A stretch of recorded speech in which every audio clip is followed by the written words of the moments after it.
Hi everyone, you are watching Commerce King Academy. Dear students, we are going to discuss today in this video about last topic of chapter number 1, the name with introduction to accounting or basics of accounting. The topic is accounting principles and its conventions. So let's start it with accounting principles. Accounting principles, it has already been stated in this chapter that accounting is the language of business through which economic information is communicated to all parties concerned in order to make this language easily understandable all over the world. It is necessary to frame or make certain uniform standards which are acceptable universally. These standards are termed as accounting principles. Accounting principles may be defined as those rules of action or conduct which are adopted by accounts universally while recording accounting transactions. They are a body of doctrines commonly associated with the theory and procedures of accounting. They are serving as an explanation of current practices and as a guide for selection of conventions or procedures. Where alternatives exist, there are principles can be classified into two groups. Number one is accounting concepts. Number two is accounting conventions. Accounting concepts. The term concepts includes those basic assumptions or conditions on which the science of accounting is based. Important accounting concepts are: first is separate entity concept, second is going concern concept, third is money measurement concept, fourth is cost concept, fifth is dual aspect concept, number 6 accounting period concept, the matching concept, realization concept or realization concept, accruals concept, uniformity concept, relevance concept, objectivity concept, time period concept. So we will discuss these concepts in detail one by one or step by step. So let's move towards first separate entity concept. The separate entity concept states that the business is separate from the owners of the business. Therefore, accounting records for even the simplest business, the sole trader, must be kept separate from the personal affairs of the owner or owners. An example is a sole trader or proprietorship. The sole trader takes money from the business by way of drawings, money for their own personal use. In the context of accounts, accounts are kept for entities as distinguished from the persons who are associated with these entities. In recording events in accounting, the important question is, how do these events affect the entity? How they affect the persons who own, operate, or otherwise are associated with the entity is irrelevant. For example, when a person invests $200,000 into business, it will be deemed that the owner has given that money to the business, which will be shown as a liability in the books of the business. In case the owner withdraws $30,000 from the business, it will change the position and the net amount payable by the business to owner will be shown only as $1,70,000. The concept of separate entity is applicable to all forms of business organizations. For example, in case of sole proprietorship or partnership business, though the sole proprietor or partners are not considered as separate entities in the eyes of law, but for accounting purposes, they will be considered as separate entities. is going concern concept. Going concern is an accounting concept for a company that is financially stable enough to meet its obligation and continue its business for foreseeable future. Certain expenses and assets may be deferred in financial reports if a company is assumed to be a going concern. The concept of going concern is an underlying assumption in the preparation of financial statements. Hence, it is assumed that the entity has neither the intention nor the need to liquidate or crucial materially the scale of its operations. The going concern concept of accounting implies that the business entity will continue its operations in the future and will not liquidate or be forced to discontinue operations due to any reason. Another example of going concern assumption is the prepayment and accrual of expenses. For example, suppose that a company has just purchased a 3-year insurance policy for $45,000. If we assume that the business will continue in operation for 3 years or more, we will consider 45,000 cost of insurance as an asset which provides services to the business over a 3-year period.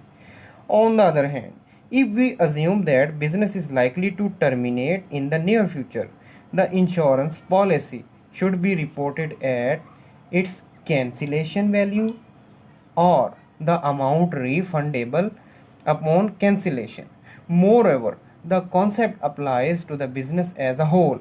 When an enterprise liquidates a branch or one segment of its operations, the ability of the enterprise to continue as a going concern is not impaired. Normally, the enterprise will not be considered as going concern when it has gone into liquidation. Next concept is money measure concept. The money measurement concept underlines the fact that in accounting and economics generally, every recorded event or transaction is measured in terms of money, the local currency monetary unit of measure. In financial accounting, a record is made only of information that can be expressed in monetary terms. In other words, no accounting is possible for an event or transaction which is not measurable in terms of money. For example, passing an examination, delivering lecture in a meeting, winning a prize. These are events, no doubt, but since these are not measurable in terms of money, there is no question for their accounting.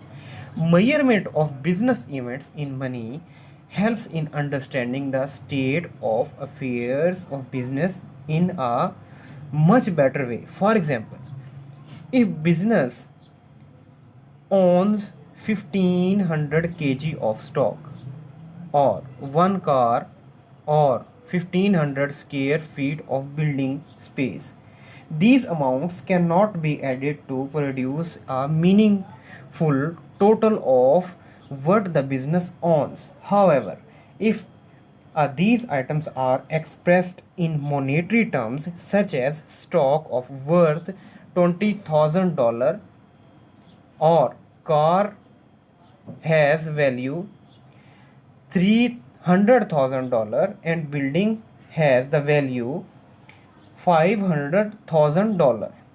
All such items can be added in better way and precise estimate about the assets of the business will be available. The next accounting principle is cost concept. In accounting, the cost principle is part of the generally accepted accounting principles. Assets should always be recorded at their cost when asset is new and also for the life of the asset. The cost concept is closely related to going concern concept. According to this concept, an asset is ordinarily entered on the accounting record at the price paid to acquire it, and this cost is the basis for all subsequent accounting. The concept is closely related to going concern concept.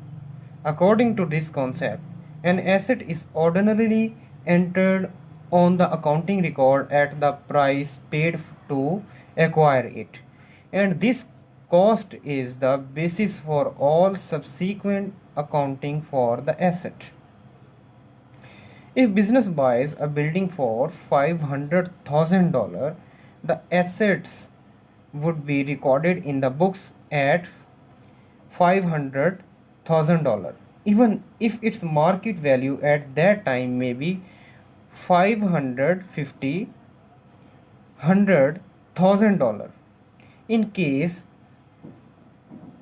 a year later the market value of this asset comes down $450,000, it will ordinarily continue to be shown at $500,000 and not at $450,000. The cost concept does not to mean that the asset will always be shown at cost. It has always been stated above that cost becomes the basis for all future accounting for the asset. It means that asset is recorded at cost at the time of purchase, but it may systematically be recorded in its value by charging depreciation. The dual aspect concept states that every business transaction requires recordation in two different accounts. This concept is the basis of double entry accounting, which is required by all accounting frameworks in order to produce reliable financial statements. Dual aspect concept is the foundation or basic principle of accounting. It means both aspects of transaction must be recorded in books of accounts. For example, goods purchased for cash has two aspects, which are: number one is giving of cash, number two is receiving the goods. These two aspects are to be recorded. Dear students, the economic resources of an entity are called assets. The claims of various parties against these assets are called equities. There are two types of equities. First one is liabilities. Liabilities, which are the claims of creditors, that is everyone other than the owner of the business. The second equity is owner equity. Owner's equity, which is the claim of owners of the business. First claim was in the context of liabilities, and second is owner equity. Since all of the assets of a business are claimed by someone, either by its owner or by its creditors, so we can say that assets is equal to equities. This is the fundamental accounting equation, which is the formal expression of the dual aspect. As we shall see, all accounting procedures are derived from these equations. This equation. To reflect the two types of equities, the equation is more commonly expressed as assets is equal to liabilities plus owner's equity. Every transaction has a dual impact on accounting records. Accounting systems are set up so as to record both of these aspects of a transaction.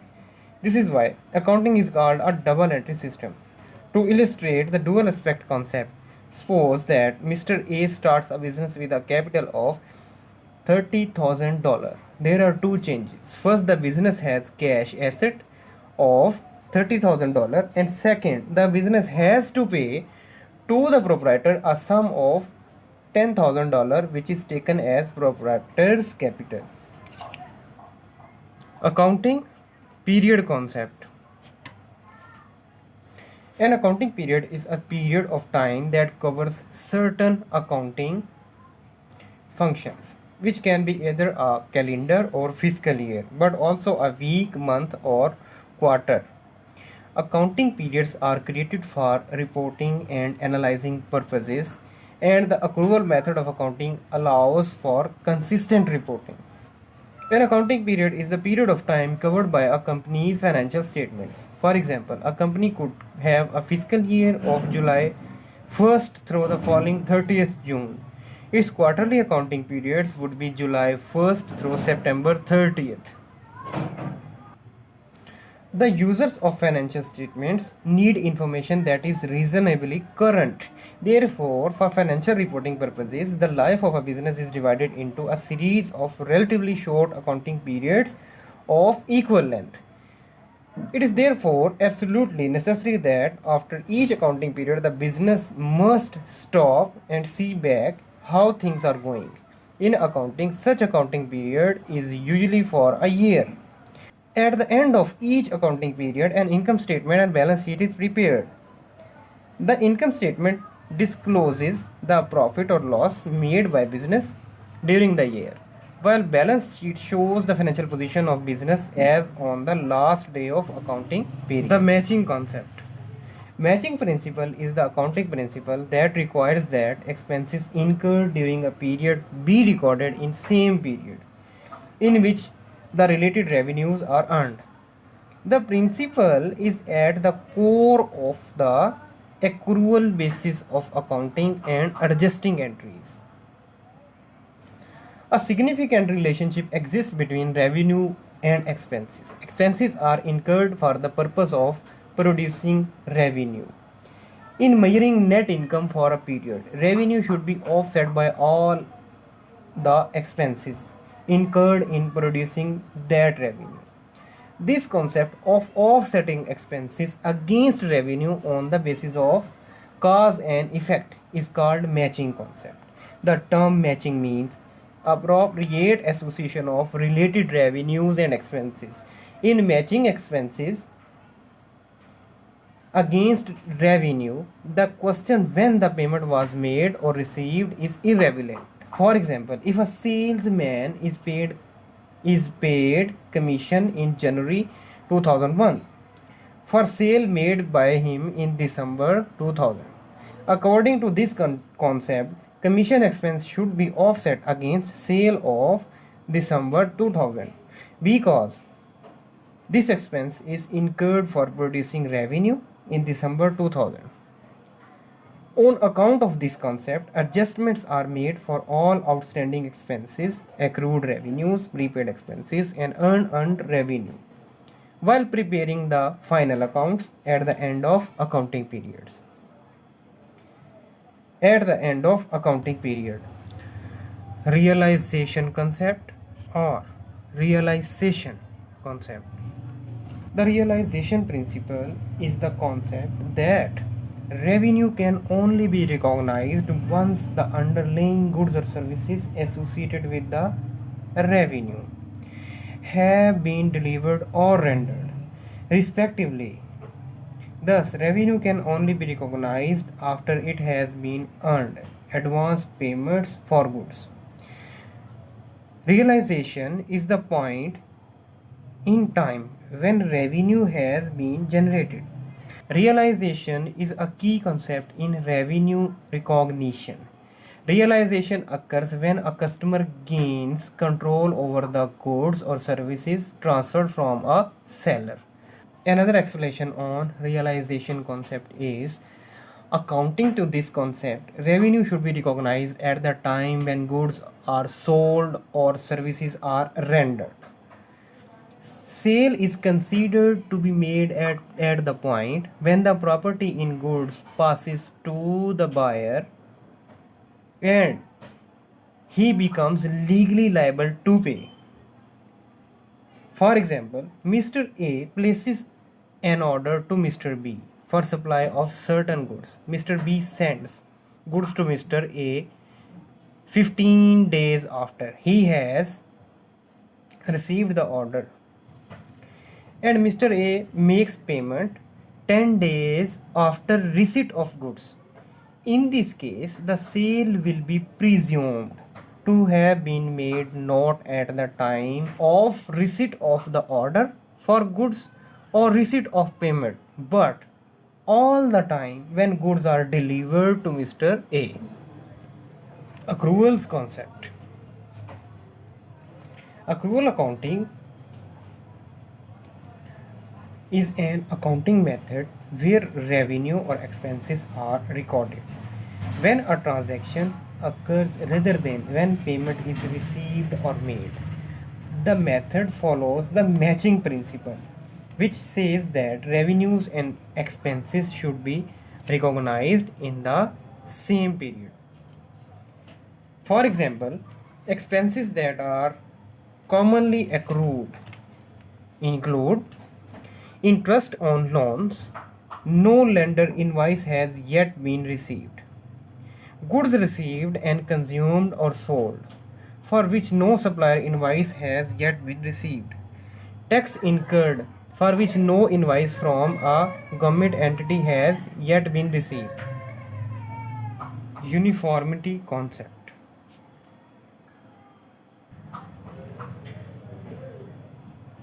Uniformity is the practice of requiring organizations to record accounting information and prepare financial statements in accordance with a relevant accounting framework.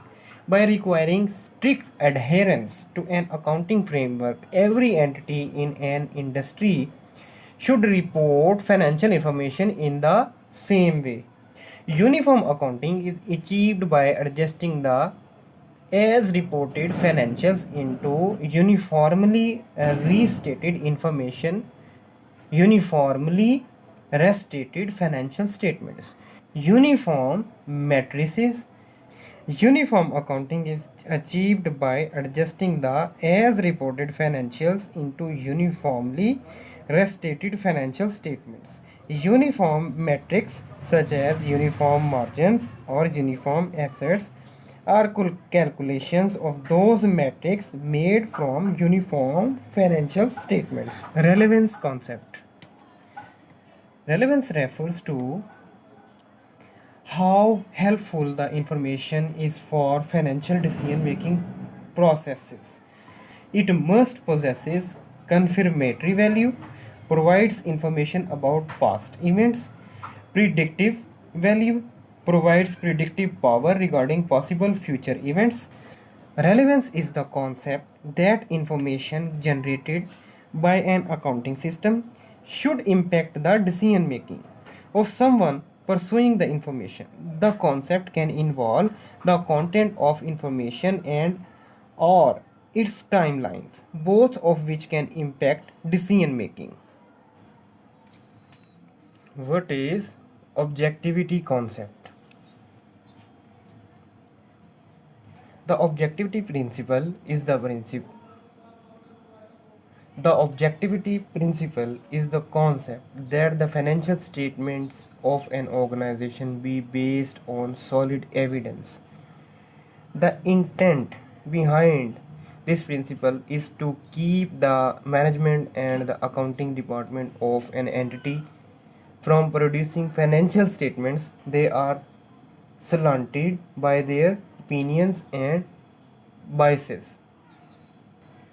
The objectivity principle states that you should use only factual, verifiable data in the books, never a subjective measurement of values. Even if the subjective data seems better than the verifiable data should always be used. Next is time period concept. The time period principle or time period assumption is an accounting principle which states that a business should report their financial statements appropriate to a specific time period. These periods can be quarterly, half yearly, annually, or any other interval depending on the business and owner's preference or intentions. A reporting period is the time span for which a company reports its financial performance and financial position. A company can choose Uh, a company can choose to use the traditional calendar year of 12 months or adopt a 12-month fiscal year. Dear students, we are discussing here accounting principles, accounting concepts, and as well as accounting conventions. Accounting concepts has been discussed by us, and now we will move toward accounting conventions.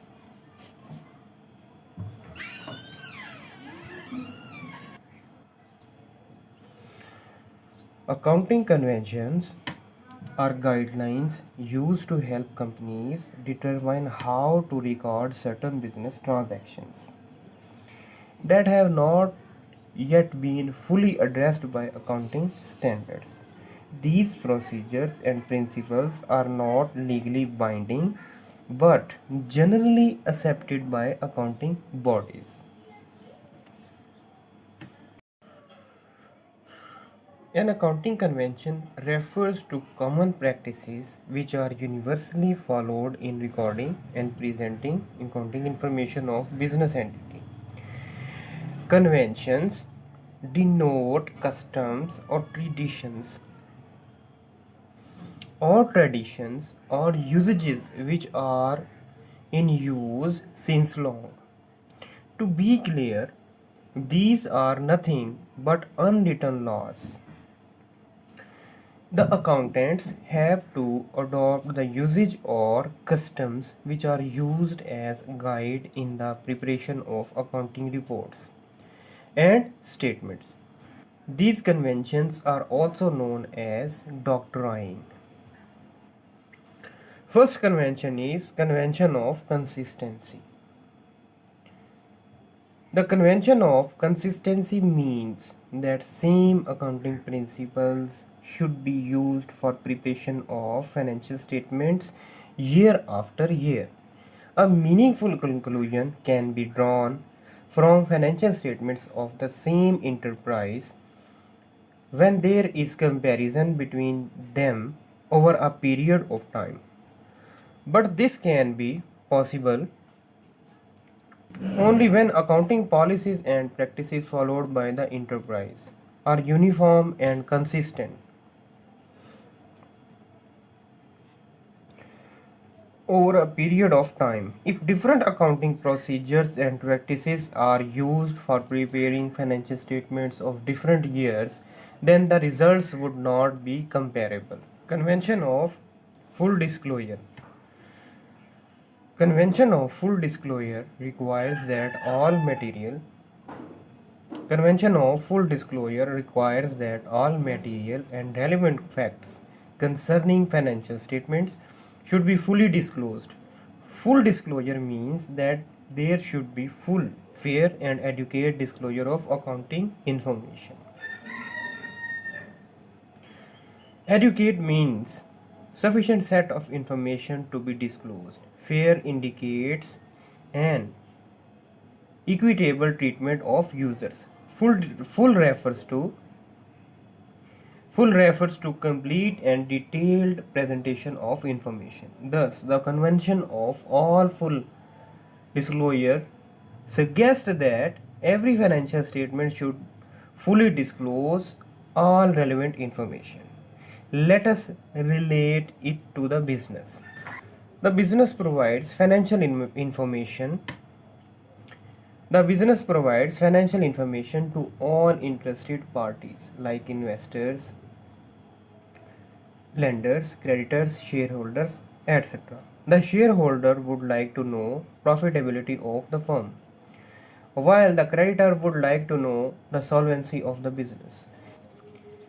In the same way, other parties would be interested in the financial information according to their requirements.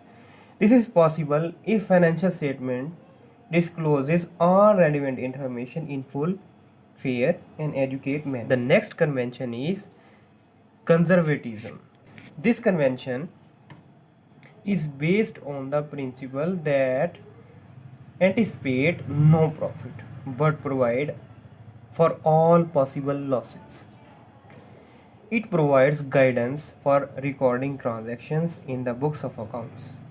It is based on the policy of playing safe in regard to showing profit.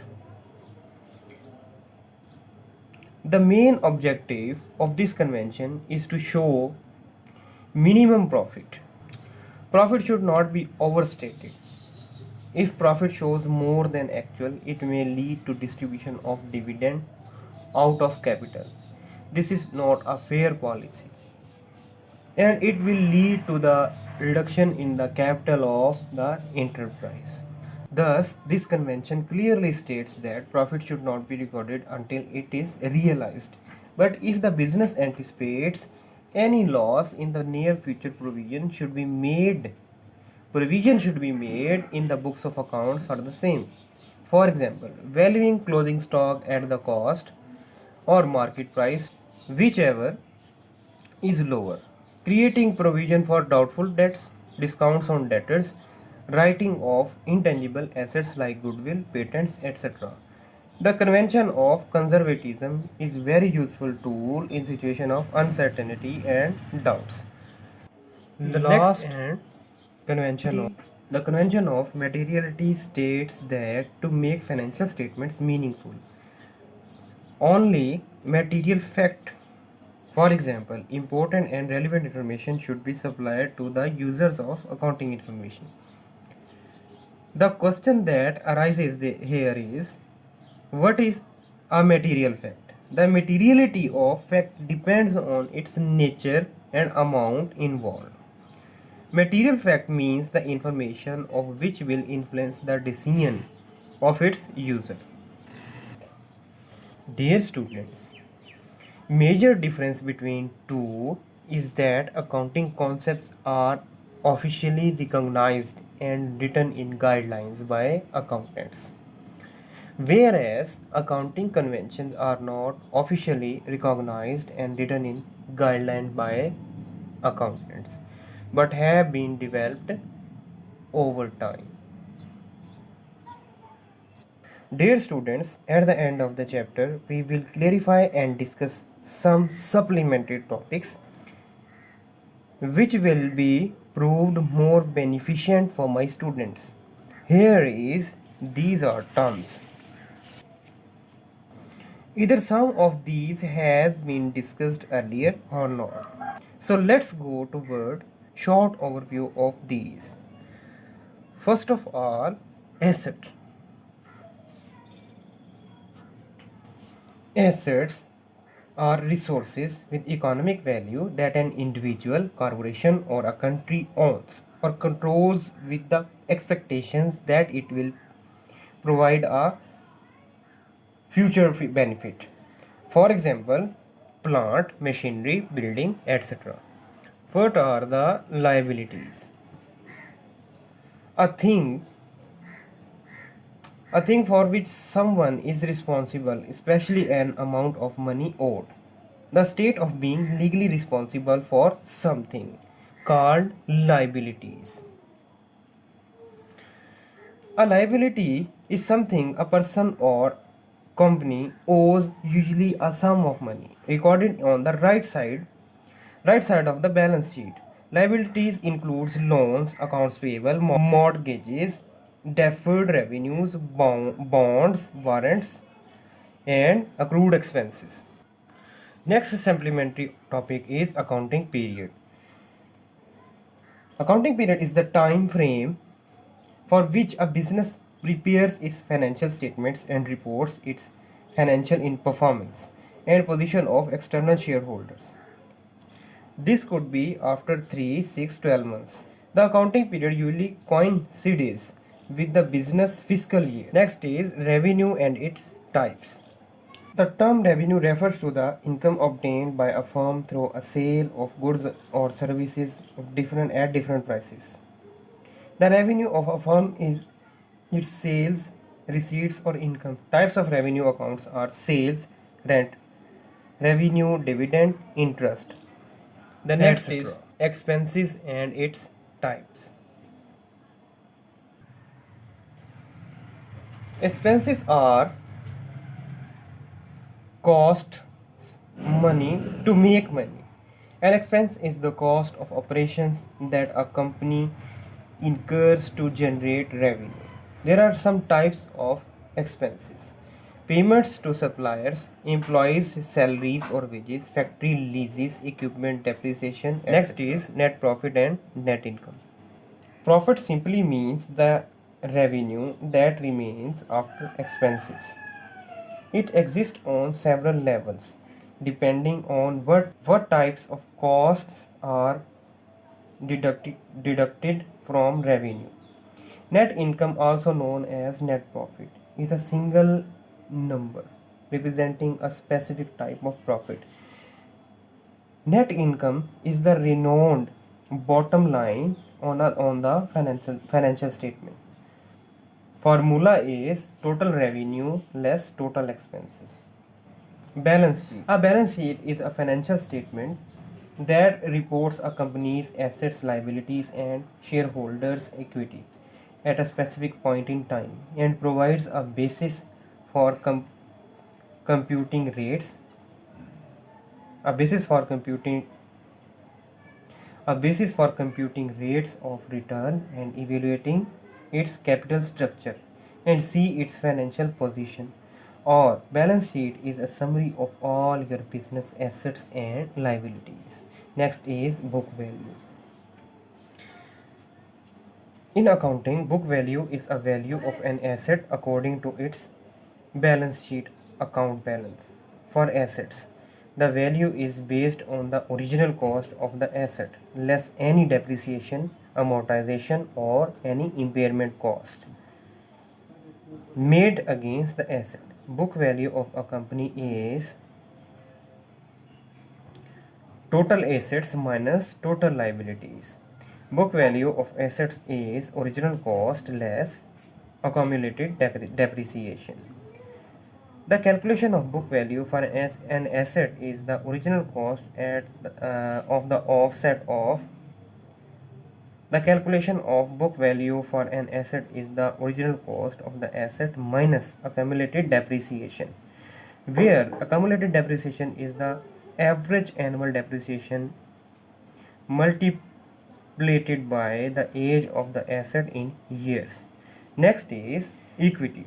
In accounts, equity is ownership of assets that any In accounts, equity is ownership of assets that may have debts or other liabilities attached to them.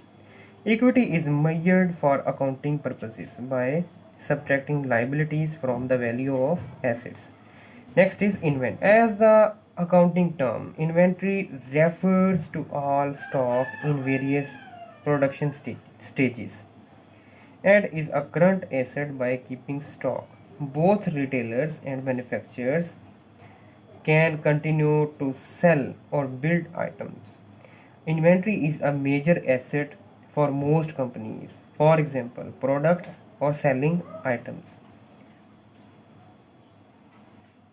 Next is cost of goods sold. Cost of goods sold refers to the direct cost of producing the goods sold by a company. This amount includes the cost of the material and labor directly used to create the goods. It includes direct expenses such as distribution cost and next is depreciation. Depreciation and accounting method of allocating the cost of tangible or physical asset over its useful life or life expectancy.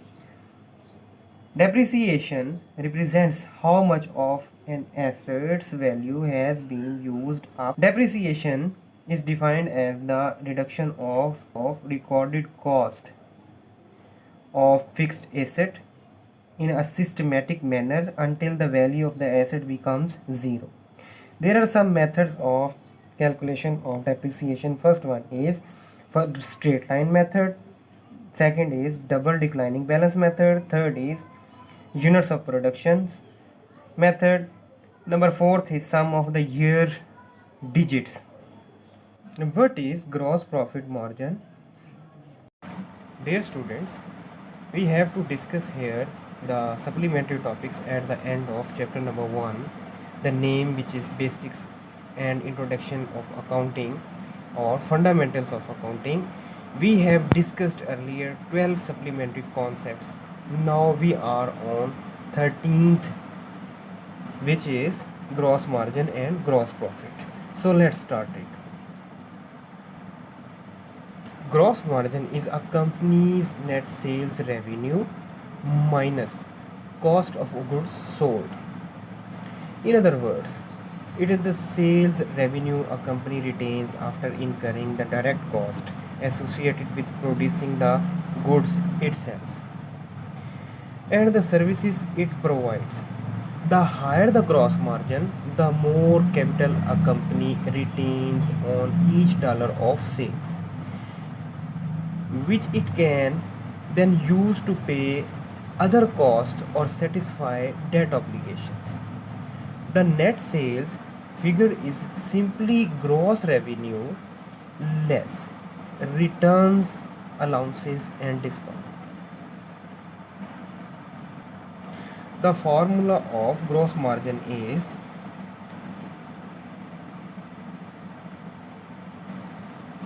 net sales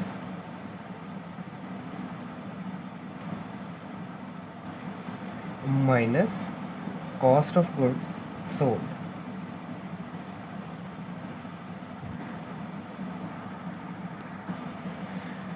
What are the net sales? Equivalent to revenue or total amount of money generated from sales for the period. It can also be called net sales because it can include discounts and deductions from returned merchandise. Revenue or net sales is typically called the top line because it sits on top of the income statement. Costs are subtracted from revenue to calculate net income or the bottom line. What is cost of goods sold? Cost of goods sold, the direct costs associated with producing goods, includes both direct labor costs and any cost of material used in producing or manufacturing a company's products. After the understanding the concept of gross margin and formula to calculate gross margin and contents of the gross margin, which are net sales and cost of goods sold. Now, how to calculate gross margin? To illustrate an example of a gross margin calculation, imagine that a business collects $200,000 in sales revenue. Sales revenue is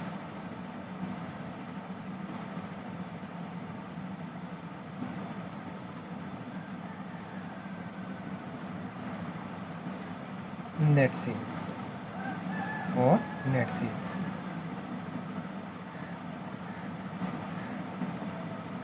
$200,000 and the cost of goods sold is $100,000. Now we subtract cost of goods sold from sales revenue or net sales.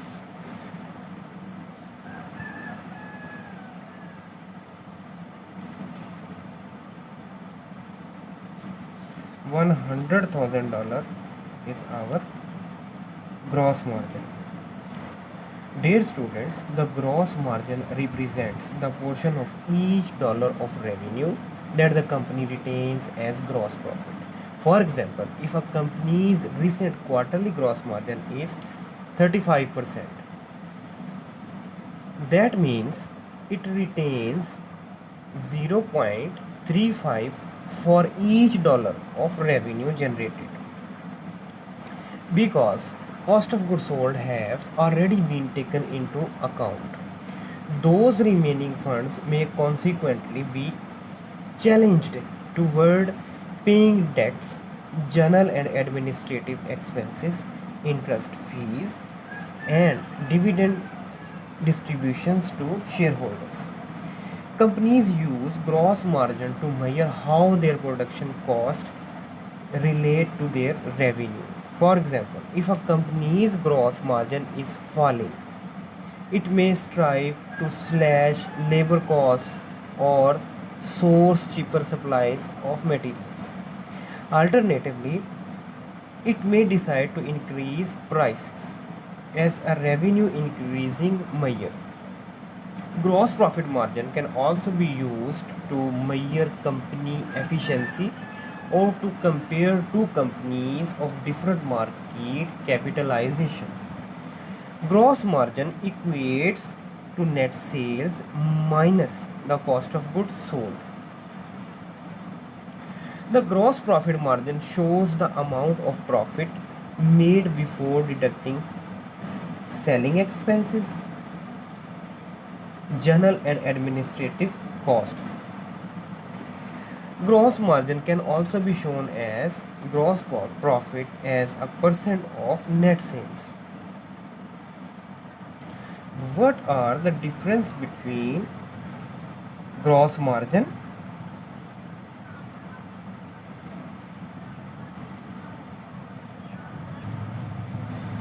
and net margin?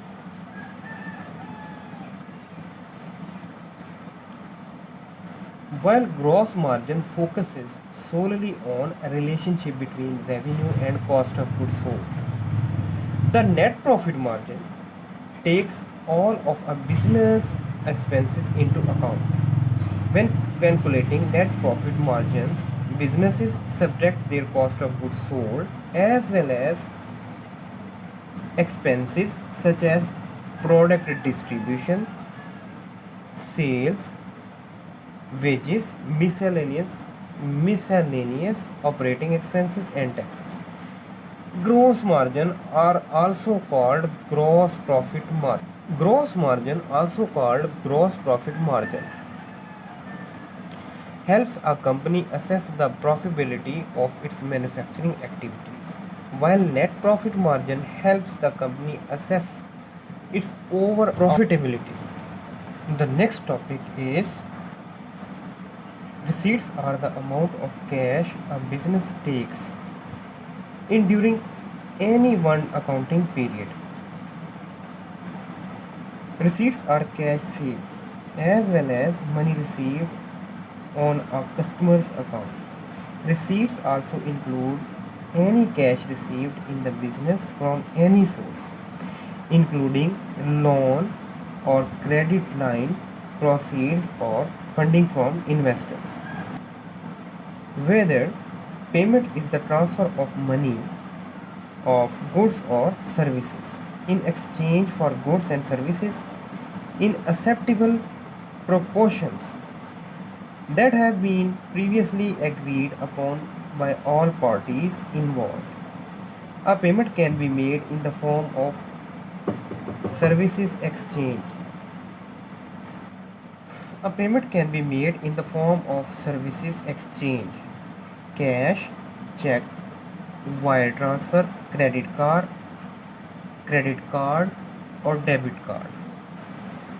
Accruals are earned revenues and incurred expenses that have yet to be received or paid. Accounts payable are short-term debts representing goods or services a company has received but not yet paid for. Accounts payable are a type of accrued liability. Accrual basis accounting is to an entry made in the books of accounts related to the recording of revenue and expenses paid without any exchange of cash.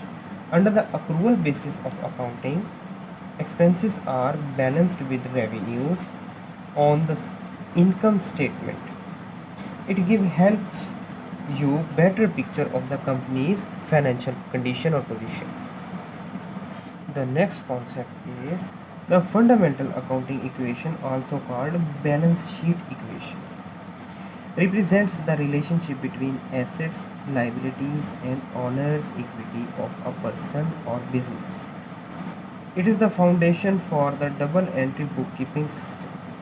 For each transaction, the total debits equal to total credits. You can see here the equation of accounting equation. Assets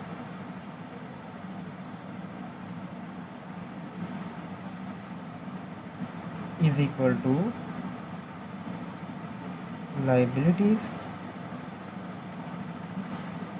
plus owner's equity. The next topic is outstanding expenses and accrued expenses. In the world of business, payments are not necessarily paid or received when due. An outstanding expense is an expense which is due but has not been paid. An expense becomes outstanding when the company has taken the benefit but the related payment has not been made.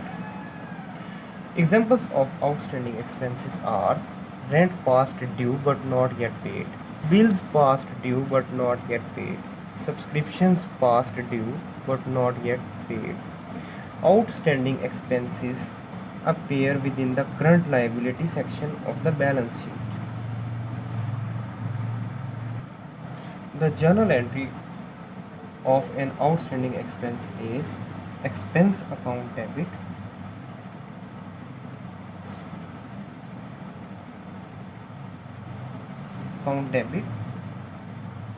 to outstanding expense account credit.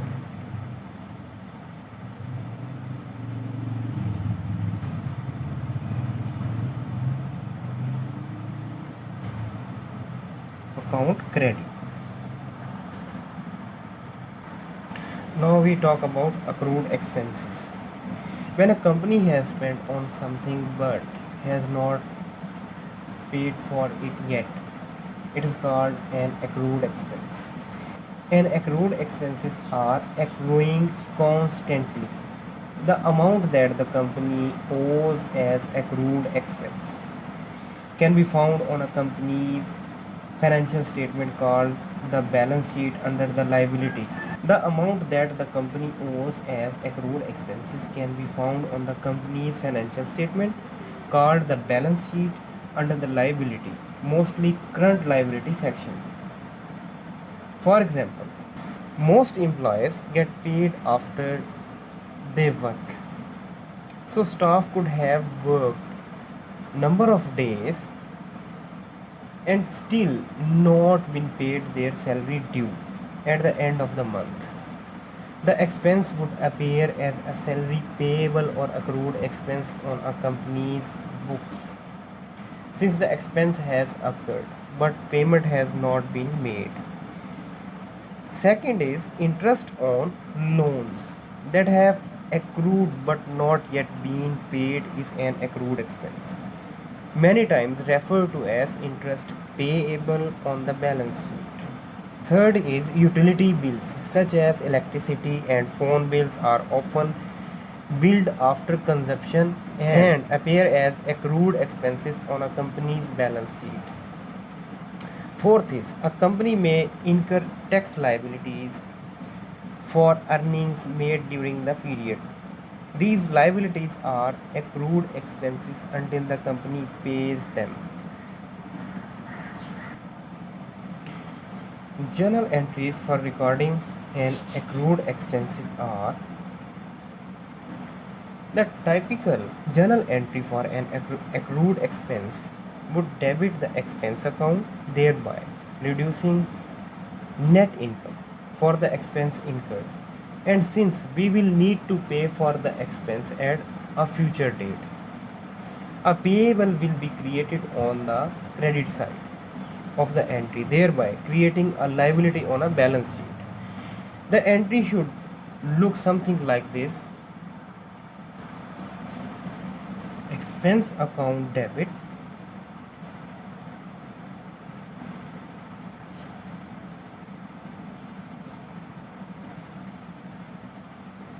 expense payable account credit.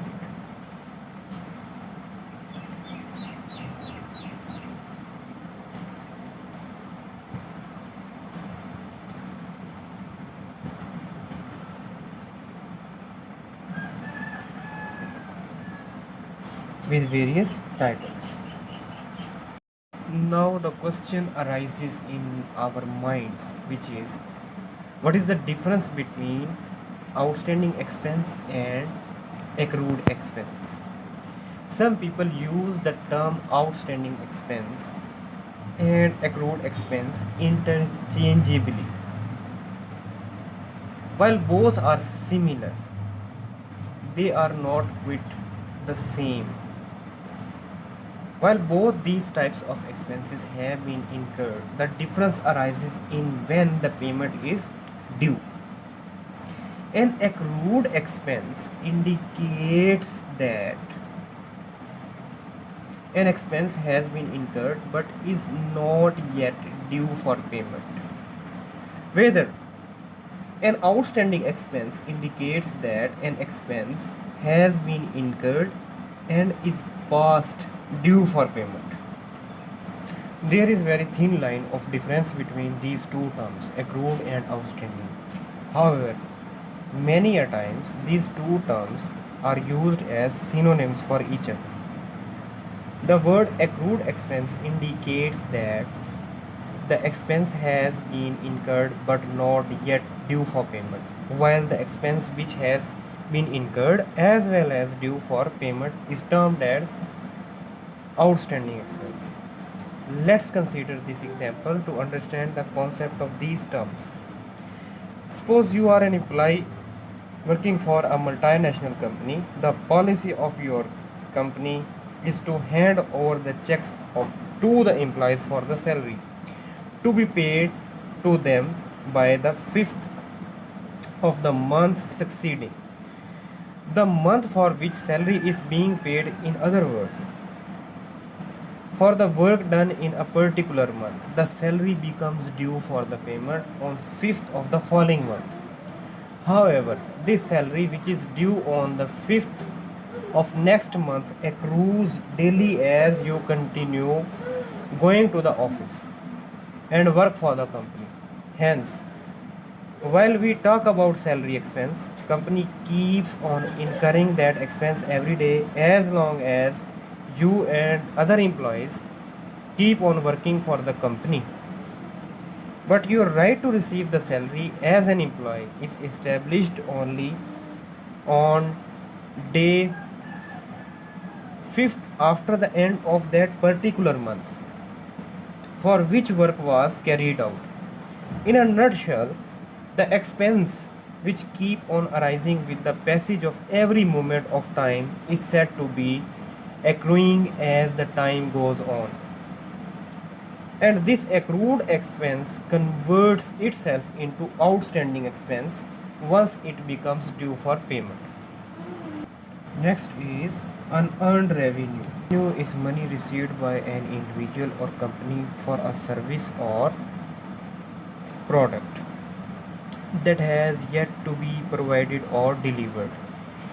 It can be thought of as a prepayment for a goods or services that a person or a company is expected to supply to the purchaser at a later date. As a result of this prepayment, the seller has a liability equal to the revenue earned until the goods or service is delivered. The liability is noted under current liabilities as it is expected to be settled within a year. Unearned revenue is also referred to as deferred revenue and advance payments. Unearned revenue is money received by an individual or company for a service or product that has yet to be provided or delivered. It is recorded on a company's balance sheet as a liability because it represents a debt owed to the customer.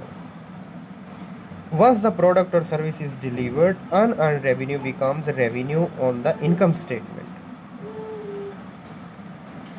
Receiving funds early is beneficial to a company as it increases its cash flow that can be used for a variety of business functions. Unearned revenue is most common among companies selling subscriptions. Unearned revenue is most common among companies selling subscription based products or other services that require prepayments. Classic examples includes rent payments made in advance, prepaid insurance, legal retainers, airline tickets, prepayments for newspaper subscriptions, and annual prepayment for the use of software.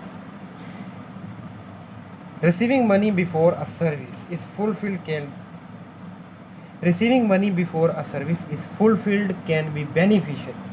The early receipt of cash flow can be used for any number of activities such as paying interest on debt and purchasing more inventory. Next is discount allowed or discount received. Discount allowed and discount received. Discount allowed is when the seller of goods or services grants a payment discount to a buyer. A discount is received is the reverse situation, where the buyer of goods or services is granted a discount by the seller. Discount allowed represent a debit or expense, while discount received are registered as a credit or income. Both discount allowed and discount received can be further divided into trade and cash discounts. Trade discount is referred to a discount that is granted by the seller of the goods to the buyer on the list price or catalog prices of the goods supplied, most in case of bulk sales. For example, a wholesaler with a high volume purchase will get a 30% of trade discount. In comparison, a medium volume wholesaler might get 20% trade discount. On the other hand, cash discount similarly is referred to as the discount granted by the seller of the goods to the buyer on the invoice price of the company. A cash discount is offered mostly to facilitate a prompt payment from the buyer. For example, if the invoice is due to be paid by the buyer in 20 days and the payment is made within 10 days, the seller can offer a cash discount of, let's say, 5% to the buyer on the invoiced price. Dear students, now we will move toward comparisons between trade discount and cash discount in the context of meaning. Trade discount, it is the deduction offered by the seller of the goods and services to its buyer on the list price of the product. Cash discount is the deduction offered by the seller of goods or service to the end buyer on the invoice price. In the context of reason to offer the discount, the trade discount, it is offered due to the business reasons like bulk orders, market competition. In the context of cash discount, the reason behind is it is offered cash discount. Is it offered as an incentive for early or timely payments from the buyer? The accounting treatment of both is trade discount. It is not shown separately in any book of accounts. It is adjusted with a final sales figure and the net value is entered in the required books. Whether the cash discount in the context of accounting treatment is, it is shown separately than the sales done. It is shown as an expense in the profit and loss account. Allowed on the payments. Allowed on the payments, trade discount It is allowed on both cash and credit transaction. Where the cash discount allowed on the payment side, it's allowed on the cash. It is allowed only on cash transactions. Allowing discount. Trade discount is offered at the time of purchase itself, whether cash discount is offered at the time of payment by the buyer. Key differences between trade discount and cash discount is both trade versus cash discount are popular choice in the market. Let us discuss some of the major differences between trade discount and cash discount. To increase sales revenue and attract more buyers, every company offers trade and cash discounts. Trade discounts are more prominent in business to business transactions, where the buyers are usually wholesalers and therefore prefer to buy in bulk quantities. On the other hand, cash discounts are offered to any buyer who makes the payment on time. Trade discount is offered on the list price or the catalog price that the buyer sees at the time of purchase. The list price gets reduced by a certain percentage depending on the quantity purchased. A cash discount is offered to buyer on the invoice or billed price of the goods and services. It is price at which the product is finally billed and the buyer needs to pay it. Since the trade discount is decided based on the quantity being purchased by the buyer, we can say it is offered only at the time of purchase. This sale done can, however, be cash or credit sales for the company, whereas in case of cash discount, a bill is already generated. But if the payment is made much ahead of the payment date, some percentage of discount is offered on this bill or invoice date. Hence, the cash discount can be said offered only cash sales. Trade discounts are adjusted with the sales prices and therefore are not shown separately in any books of accounts of the company. Whether cash discounts, on the other hand, are made later than the time of sales done. Therefore, it is shown as an expense in the profit and loss statement of the company. What are the differences between expense and expenditure? First difference between them is meaning of terms.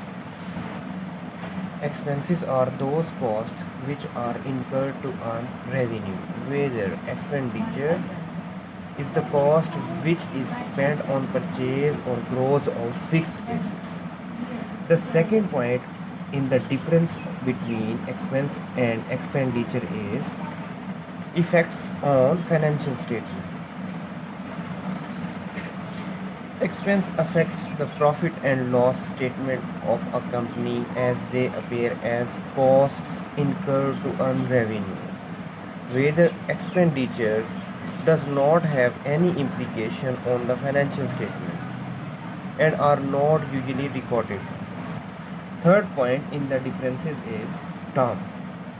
Expense is generally for a short-term cost of the organization, whether expenditure is usually long-term cost of the organization. Number 4 is number of times suffered. Expense is incurred multiple times. Expenditures incurred once in a time period. Fifth is purpose of the spending. Expense is done for general expenses.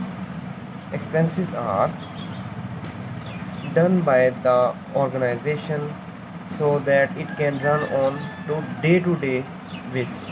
Whether expenditure is done for capital and revenue expenditure.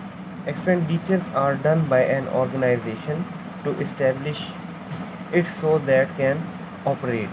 Sixth point in differences between expense and expenditure is examples. Salary paid, rent paid, wages are expenses. whether expenditures are purchase of new land, purchase of new plant for business, are examples of expenditures. Number 7 is expense on the expectation as well as expenditure. Expenses are highly and very frequently expected, whether expenses are not expected in that frequent manner. The next point is closing the books. To close those books simply means making sure that all the pieces of information within a certain period, usually a month, were accounted for, so that the information provided in reports like the balance sheet and income statement would be accurate for the period. Closed books allow for accurate reports. What does it mean to close the books? Even though accounting has mostly gone digital, the term closing the books continues to stick around the accounting world. In the past, the books referred to the journals and ledgers that were used to keep track of transactions. To close those books simply meant making sure that all the pieces of information within a certain period, usually a month, were accounted for, so that information provided in reports like the balance sheet and income statement would be accurate for the period. The way accountants went about closing the books was a much more manual process in days past, but the goal remains the same.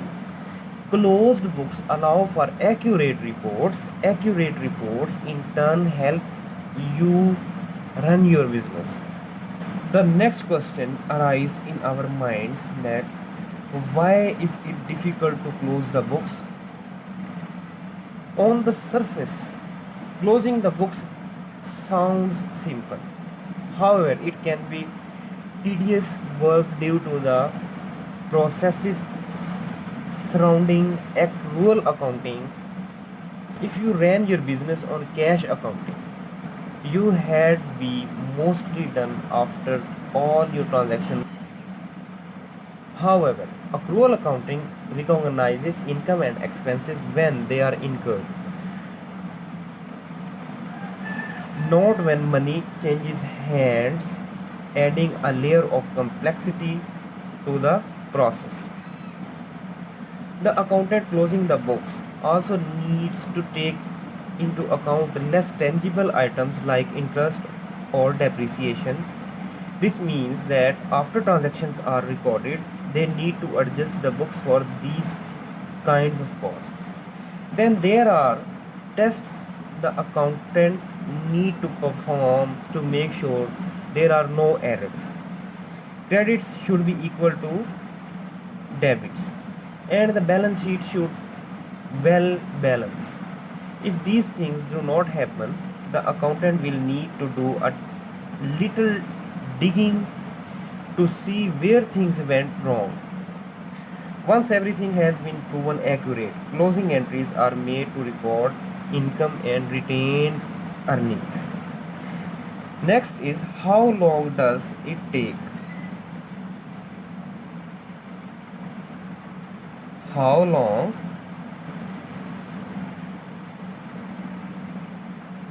does it take?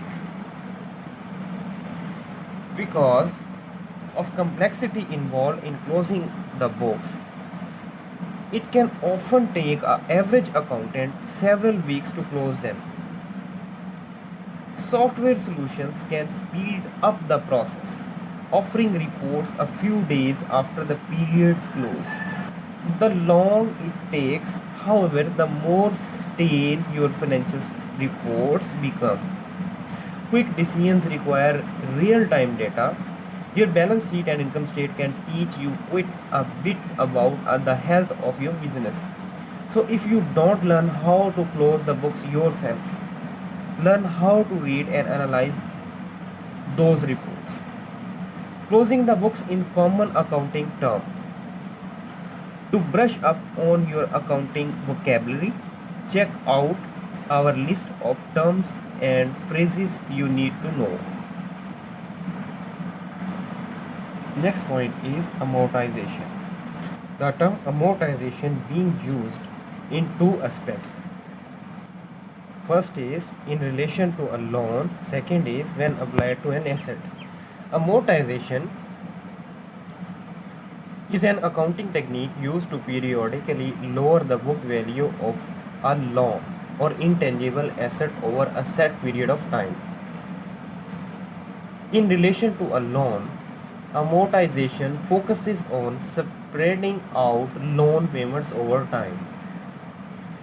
When applied to an asset, amortization is similar to depreciation.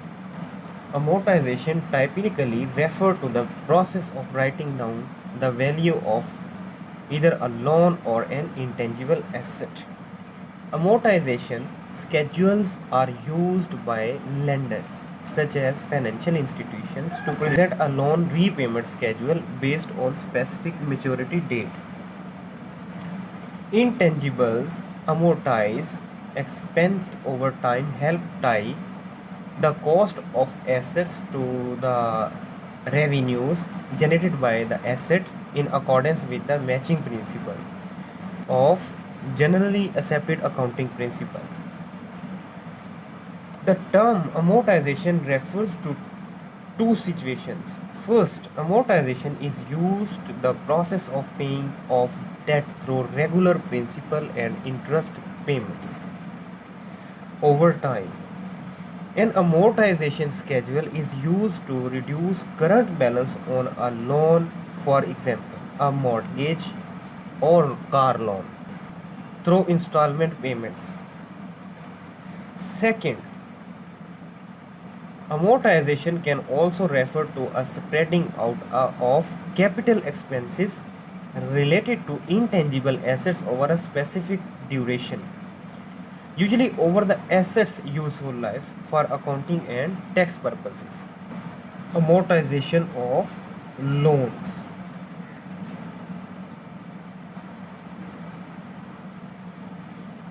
Amortization can refer to the process of paying debt off over time in regular installments of interest and principal, sufficient to repay the loan in full by its maturity date. With mortgage and auto loan payments, a higher percentage, the flat monthly payment goes toward interest early in the loan. With each subsequent payment, a greater percentage of the payment goes toward loan's principal.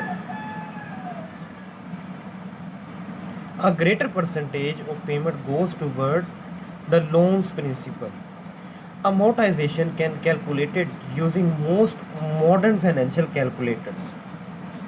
Spreadsheet software packages such as Microsoft Excel or online amortization charts. Enroll agent.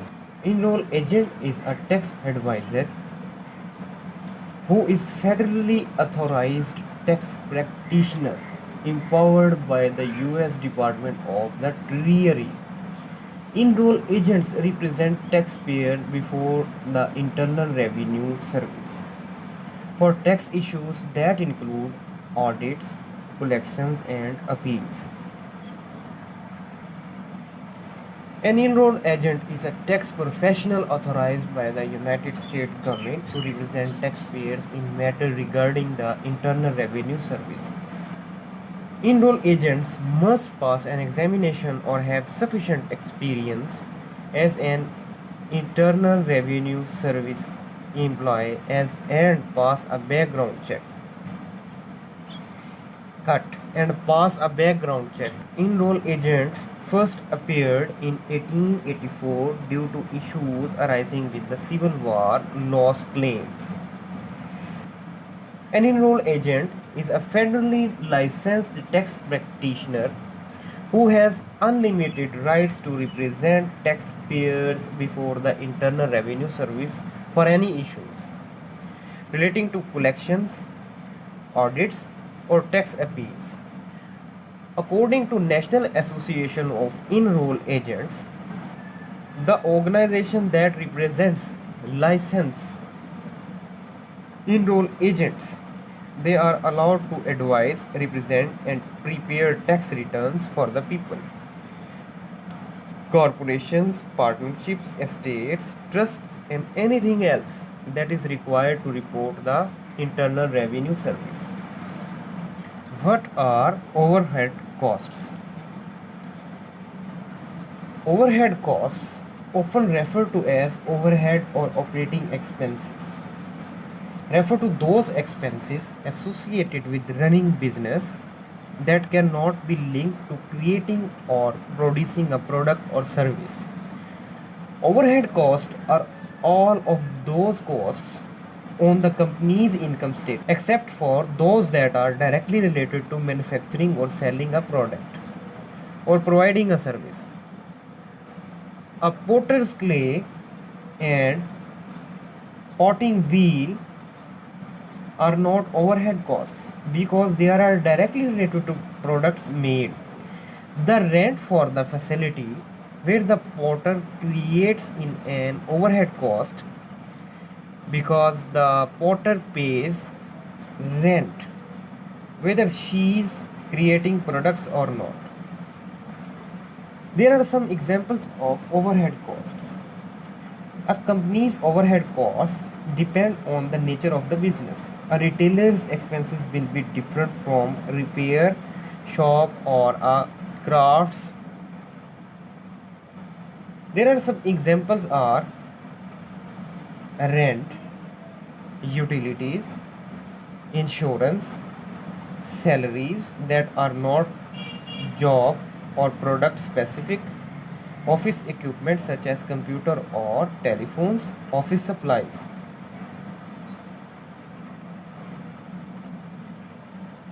There are some types of overhead costs. Overhead cost can be broken down into three types. First is fixed, variable, and semi-variable. Fixed expenses are the same every month, such as rent. Variable costs increase or decrease depending on how busy the business is. This could include wages for certain employees. Semi-variable costs are those that are incurred regardless of the activity level, but which might increase as business gets busier. What is GAAP? Generally accepted accounting principles. GAAP or US GAAP are the collection of commonly followed accounting rules and standards for financial reporting. The specifications of GAAP, which is the standard adopted by the US Securities and Exchange Commission, include definitions of concepts and principles as well as industry specific rules. The purpose of GAAP is to ensure that financial reporting is transparent and consistent from one organization to another. US GAAP standards is merely a set of standards, although its principles work to improve the transparency in financial statements.